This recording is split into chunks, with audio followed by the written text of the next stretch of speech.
నేను బాగా ప్రాక్టీస్ చేయాలి, నాకంటూ ఒక మంచి పేరు తీసుకోవాలి అని చెప్పేసి నేను ప్రాక్టీస్ చేస్తున్నాను.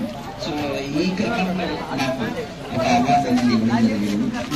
అది నెల్లూరు బ్రూస్లీ అనేటటువంటి అవార్డుని నాకు ఇవ్వడం జరిగింది. మరి మీరు సమాజానికి మీ యొక్క టాలెంట్ ద్వారా మీ మార్క్స్ రాస్తారు ఏం చెప్పండి? చదువుతో పాటు ఇటువంటి మార్షల్ ఆర్ట్స్ నేర్చుకోవడం వల్ల వాళ్ళకి అండ్ ఫిజికల్లీ మెంటల్లీ స్ట్రాంగ్ గా ఉంటారు. దేనికి కూడా ఎక్కువగా భయపడడం లాంటిది జరగదు. అండ్ అంతేకాకుండా ఓన్లీ చదువుకుంటే చదువుతుంది, జాబ్ కొంతమందికి వస్తేనేమో, కానీ చదువుతో పాటు ఇటువంటి మార్షల్ ఆర్ట్స్ లో సర్టిఫికేట్స్ ఉన్న వాళ్ళందరికీ కూడా ఖచ్చితంగా జాబ్ అనేది ఇస్తారు, గవర్నమెంట్ ఇస్తుంది. దానికి కూడా కారణాలు ఉన్నాయి. స్పోర్ట్స్ లో ఉన్నటువంటి వాళ్ళకి జాబ్స్ ఎందుకు ఇస్తారు అంటే, స్పోర్ట్స్ లో ఉన్న వాళ్ళు ఫిజికల్ గా వాళ్ళు స్ట్రాంగ్ గా ఉంటారు, అండ్ మెంటల్లీ స్ట్రాంగ్ అండ్ మంచిగా ఆలోచించగలిగేటటువంటి స్థాయి ఉంటుంది.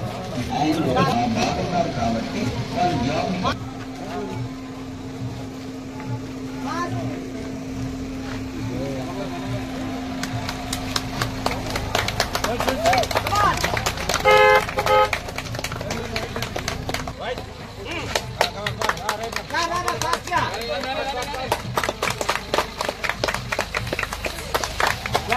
Clap.